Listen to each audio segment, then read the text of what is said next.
welcome to today's video. We've got a little bit of background noise. We're just gonna go with it because if I wait till the afternoon, it turns into kind of like a block party and every neighbor decides to kind of like turn their garage into a club, and you've got like all sorts of music going on, and it'll get flagged and taken down if I do it then. So we're just gonna go with it. Hopefully they'll be done soon. But I wanted to talk about something, and I'm like, okay, you know what you want to say? Let's organize it a little bit. What is the point of this? It's like the channel structuring. It can take a minute to organize ideas and thoughts into words. But I guess it's going to be about, I want to talk about like what a new level of awareness I've been stepping into of like my experience as a self-projected projector. So just a little recap. I am a 6'2", self-projected projector, defined head, ajna, throat, G-center, and they're all connected straight down the middle channels, which are all part of individual circuitry. So one of the key aspects or the keynotes of individual circuitry is that there's like a lot of mutation, a lot of like doing things differently. It's not related to the collective or the tribe. It's like individual, like you doing your own thing. There can be a lot of themes of experiencing rejection because our ideas are so novel and they have no proof that they work. There's no proof other than, it's in here. We bring in the unknown into the known. That can be met with a lot of resistance because a lot of people, the collective especially, does not like change. They don't do well with change. They tend to freak out, which part of me gets it. Okay, but I have been noticing that there's this theme that's kind of like being introduced to my awareness that's inviting me to own one step into my power, to own my voice, own what I have to say, own what I have to contribute through speaking. Again, because of like how I'm defined head, ajna, throat, G center. There's a huge component, being self-projector around communication. And for me, for most of my life, like in social interactions, I've been quite quiet. Like I never really talked unless I was addressed to, and even then many times I would ignore the person because I'm like, don't want to talk to you. My mom would always get on to me. It's like, why are you so mean to people? Like, they're asking you a question. And then I'd be like, but they're asking like a question that's got like the most obvious answer. Like, why can't they see it? Like, why are they wasting my time asking me questions that have like obvious answers? And she was like, look, just because they're obvious to you doesn't mean they're obvious to them. So what you think is an obvious question, it's not obvious. So I'm like, whatever. Like, okay. Eventually, I got nicer. I saw what she was saying. But okay, I'm gonna wrap this up because I'm running out of battery. One of the things I really feel like God's inviting me to step into is to own the power of my voice and to not be afraid, to not hold back, to not tiptoe, because I was recently made aware, this comment, like, you tiptoe, and you want to say what you want to say, but you hold back. And they're like, don't hold back, just say it. I'm like, but you don't understand, there's rejection, there's like, are people ready to hear this? And is it being invited? But like, one of the components to being a self-projected projector that I have noticed, and I saw another self-projected projector talk about, which they've been experimenting for like over 20 years. I'm like, oh, I am onto something. I'm not crazy. I'm not making things up. I can, step more into like trusting myself and trusting what I'm feeling. Is that many times that waiting for an invitation thing doesn't quite apply to self-projected projectors, because what they were explaining is that there's kind of like this autopilot feature built into the G center that, when you learn to trust it, never leads you astray. And part of me is wondering if it's like, the magnetic monopole, even though like everyone has one, but something about it being defined that maybe the mechanics are a little bit different. I don't know, it could be making stuff up, doesn't really matter. But it's been like a season of learning, like you have a lot to say and you've been holding a lot of it in because you're creating these stories that you're going to be rejected and that you're going to be, you know, not understood, which are common traits of individual circuitry. But what I've felt it lately, what it feels like I feel it affecting my throat, which, you know, could be related to the throat chakra, the throat center, however you want to see it, where it feels like there's a block here. Sometimes it feels like someone is strangling me, like if I had a hand here.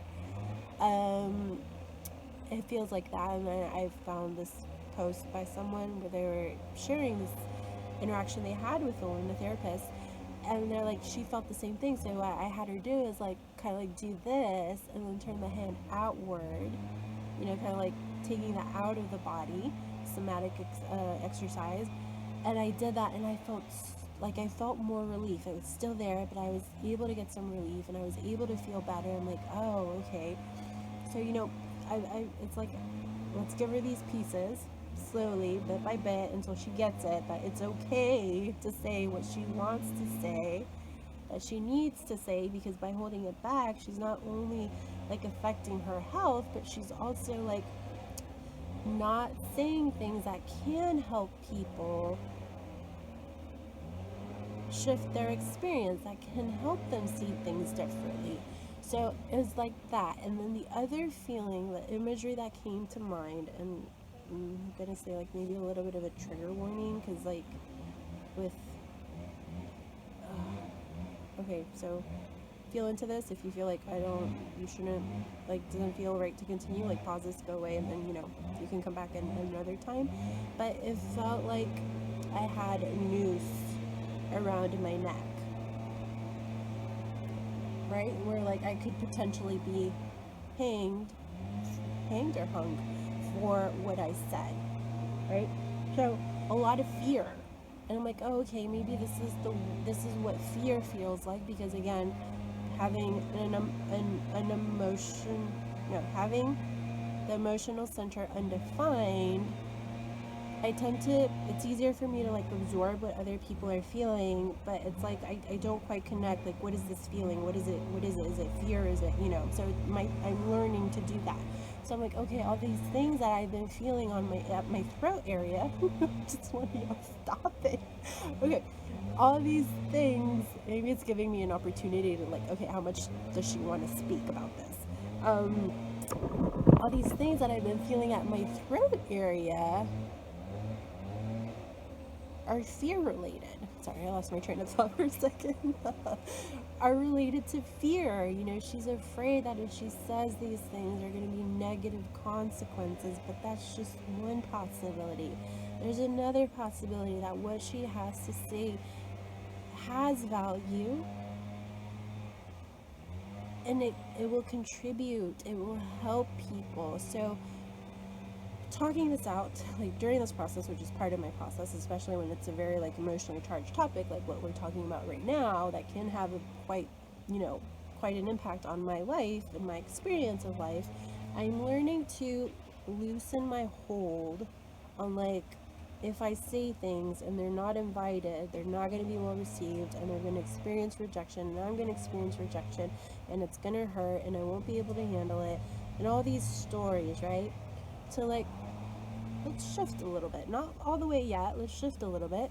What if what I have to say feels like what it feels like in my throat, because it's that powerful.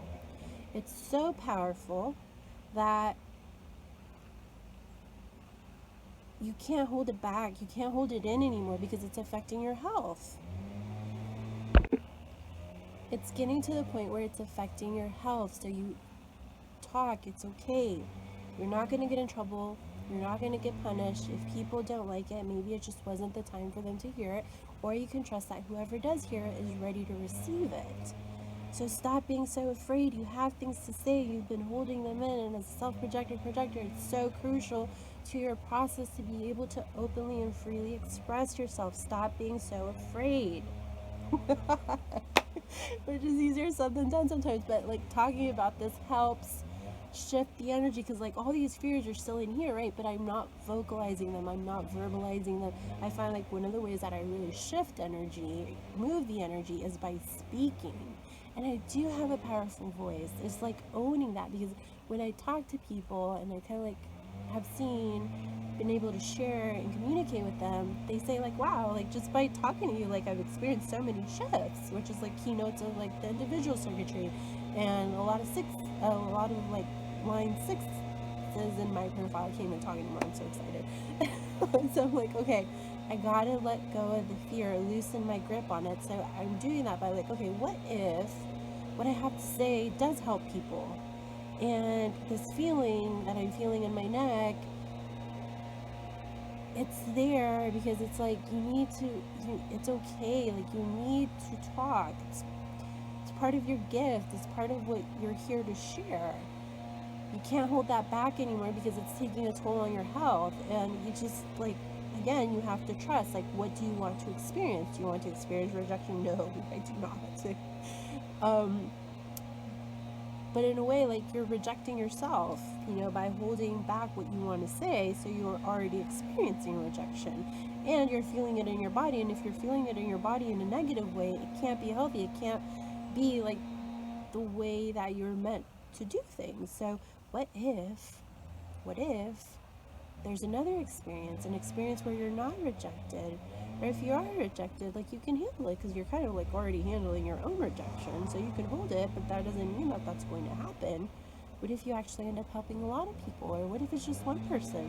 Like, think back, like when you were going through this, you would have loved how much value would have brought into your life, how much would it have shifted your experience if someone like you that now knows better would have said this, like what you needed to hear back then. And yet you didn't, because there was no one, and you weren't available for someone to come in and say something, even if it was just one sentence that could really help shift your experience. So now I'm loosening the grip I have on the fear, and I am tapping into a different possibility, a more expansive possibility, one that feels better, one that's going to help me, not feel this thing I feel in my neck.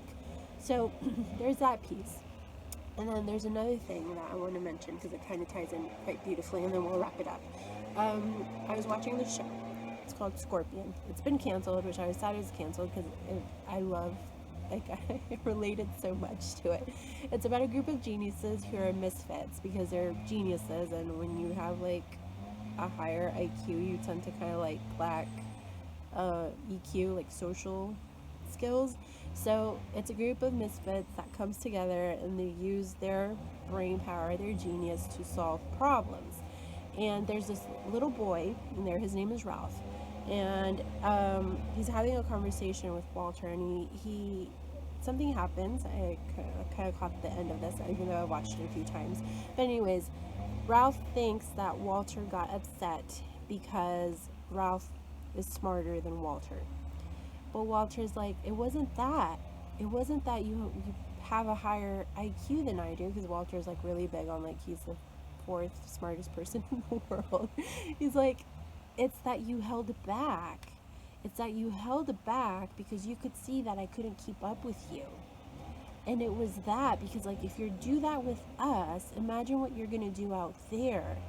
And he's like, what if it's not about you slowing down so that people can, so that you lower yourself to their level, and there's nothing wrong with where they're at, it's just where they're at. What if it's not about you, slowing down, but it's about you staying where you're at?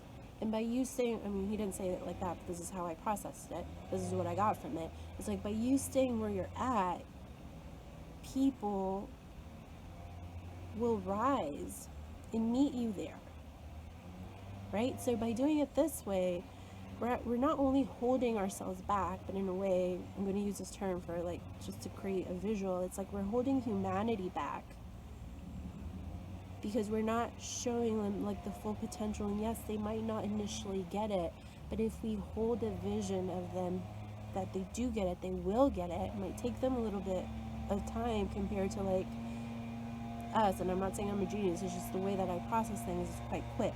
It's very quick. It's very fast. Sometimes I don't even understand it, and it takes me a while to be able to put it into words. So it's like, he's telling little boy, like, it's about you being where you are, and you let the people catch up to you. And I was like, oh my God, like, okay, I get it. You know, like, okay, like, all this time, in a way, like, I've been holding back, because I'm like, you have individual circuitry, you gotta be careful of, like, how you say things and when you say things. And when you say things, because there's this concept of, like, perfect timing and this and that, but I'm like, on Instagram, this is your space. It's like, by you saying whatever you want to say, either people will stay because they like it, they want to hear more, or people will leave because they're not ready for it, and that's okay. But stop holding yourself back. Like, be where you're at. And kind of like another word that a lot of people, or some people, have been using around me lately is like, it's like you're a lighthouse. It's like you're this beacon of light. So it's like about being the light, being this lighthouse, shining my light, not holding it back, not turning it off, not dimming it, letting it shine, and letting whoever's ready to hear what I want to say, what I have to say, come into my world, and not hold myself back. So that was that was a lot of energy. Okay, so that's what I've been working on and stepping into. And has it been easy? No, it's like that fear, and it's like, okay, the fear is, and really the hours you're making it hard to work through. But just, again, what if, and then what experience do you want to create? And it's that process over and over again until the fear, and it's not about like getting rid of the fear. Sometimes it's like about walking with the fear, you know, saying, I hear you. Yeah, what if the positive, not what if the negative, because that can makes the fear bigger. Okay, what if the positive? What do we want to create? Because we can't create it. We've seen it in other areas. So why does this thing have to be different? So that's what I wanted to share. I'm going to practice what I preach by, you know, talking more about the things I want to talk about, which might not exactly be human design related, but we'll see. Okay, I'm gonna go because like my battery's about to die. Thank you so much for watching. If you want more, if you want to follow along, my handle is @JanieSalcedo on Instagram. If you have any comments, any takeaways, anything you want to share, feel free to pop it down below. Otherwise, I will see y'all in the next video. Okay, hold on. There's something else I wanted to add. We switched phones and then we're gonna put this together.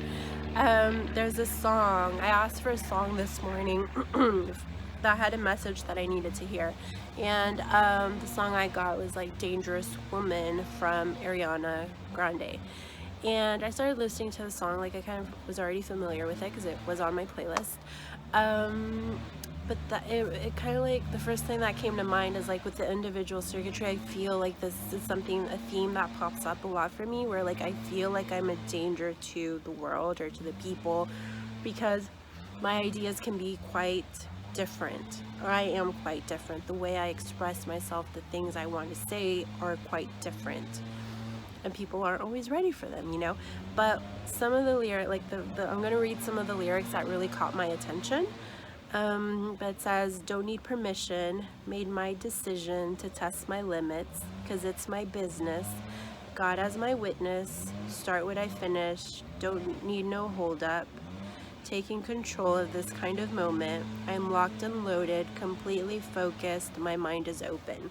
So it's kind of made me think of like how I've been holding myself back because I keep on wanting permission from others, from external sources, to say what I want to say. And this is kind of like, you don't need permission. You know, it's your decision to test your limits. Like, what are you capable of? You know, you're starting to see what you're capable of. Like, God already knows what you're capable of. And you're holding yourself back because of the fear. Right?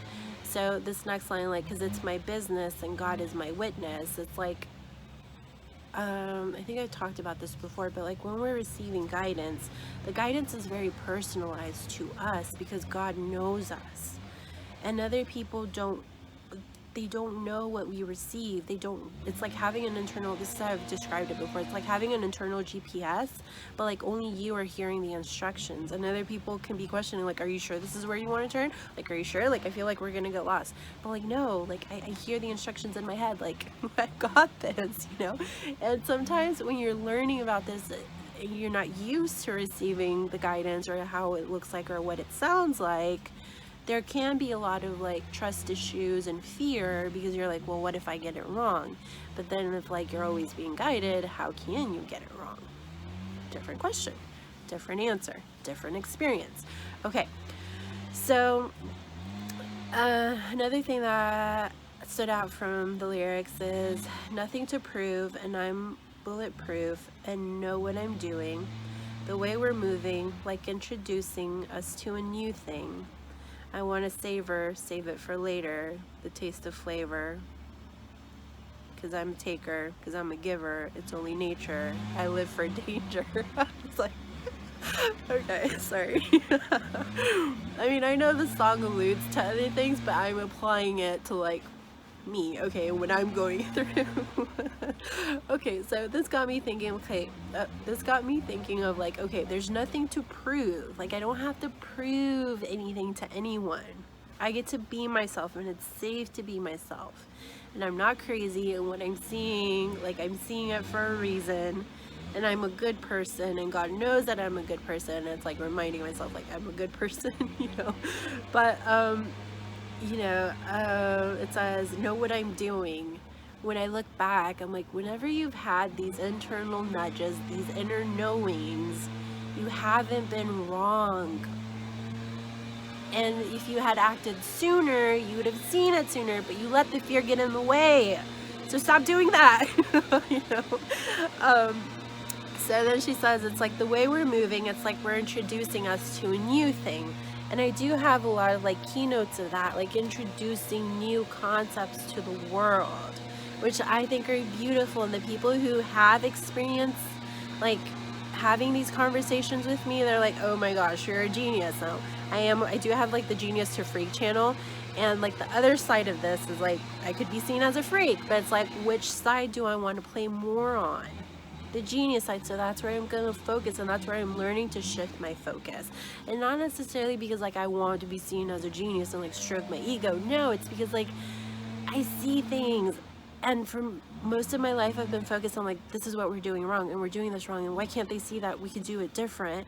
And there's a lot of judgment and resentment and bitterness that has built up by doing that. So now I'm learning to shift my focus into like, what do I want to create, and how do I want to go about that? And it's about like me creating that, embodying that, and being that light, and letting people see it, and then they'll be like, oh, I didn't think of doing it that way, you know. And it can start a conversation, or I don't know, like just by being myself and doing things the way that I feel like is a better way, not better, just a different way, more efficient way. People, without me even realizing it, could see me, and like they take that away with them, and I don't know the impact that I could potentially have on helping someone see things differently, because it could just be by like, you know, a very brief interaction with me. Okay, so then she goes like, I want to save it for later, the taste of flavor. And I'm like, haha, that's so funny, because you know, like I'm taste cognition. But yeah, then she's like, I'm a taker, I'm a giver, it's only nature, I live for danger. So I'm like, what if I start living a little bit more for the danger and start making it a good thing, like not so scary, you know, have it be exciting and fun, and like, okay, I see. And so that helped me shift my energy a bit, because then, you know, she has this line, makes me feel like a dangerous woman. And then I thought like individual circuitry, rejection. Another thing I've also felt that I didn't quite mention before is like this, like as if I have a target on my back, you know. So that made me think of like in the way past, where people had new ideas, many of them were burnt at the stake, or you know, they were hung, or you know, experienced very traumatic deaths for their very novel ideas or for speaking out about things. So I feel kind of like there is this ancestral component to it. But then I'm like, okay, that's what they used to do before, and unless you're kind of like in this sketchy little town where they still do these things, you're pretty safe, my love. You know, it's okay to start talking, like being seen. Like, let's change. What if, again, from fear to like, what if we change the meaning of dangerous woman? I'm like, oh, tell me more, me. You know, what would this look like? Dangerous woman, huh? Okay, I think I'm starting to like this, you know. So, okay, I'm gonna stop here. I could probably get going, but I hope that kind of like helped you feel the energy of like dangerous woman could be a good thing. Yeah, okay, I'm gonna go have some lunch because I'm getting hungry. This is kind of like, I don't remember if it's my second or third video, and the brain's like, feed me. So this is for real it for now. Thank you so much for watching. Again, you can find me on Instagram. My handle is @JamieSalcedo. If you've enjoyed this video, if you are wanting to embody like the dangerous woman vibe, let me know down below 2 or 3 things of like how you want to start doing that. I would love to connect with you. Otherwise, or you know, if you have any other comments, insights, anything, feel free to comment down below. Otherwise, I'll see y'all in my next video. Thank you so much for watching, and I hope you have a fabulous day. That guy never finished his work. Like, okay, he's very dedicated. He can totally come over and like clean my driveway. I won't mind.